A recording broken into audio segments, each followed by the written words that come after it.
សូមផ្ដល់គំនិតនិងជាដំបូងមានជូនទៅដល់បងប្អូនឬក៏បងទាំងអស់គ្នាយើងត្រូវខិតខំសិក្សារៀនសូត្រក្រេបយកចំណេះដឹងហើយនឹងត្រូវដឹងគុណចំពោះឪពុកម្ដាយមិនត្រូវភ្លើតភ្លើនចំពោះរឿងអាបាយមុខផ្សេងនោះទេដូចជាការលេងល្បែងផឹកស្រានិងគ្រឿងអាបាយមុខផ្សេងជាដើមព្រោះវាបង្កដល់ភាពអន្តរាយដល់យើងរាល់គ្នាគឺវាមិនមានភាពរីចម្រើនដល់យើងរាល់គ្នានោះទេគឺវាមានតែភាពអន្តរាយដល់យើងគ្រប់គ្នាយើងទាំងអស់គ្នាត្រូវប្រកាន់ជឿនៅកតញ្ញូធម៌គឺជាការដឹងគុណ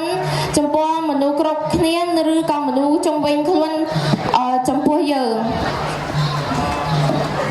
អូបកែអនុមោទនីកូនណាគេនេះម៉ែមកឯងគេណាម៉ែមកឯង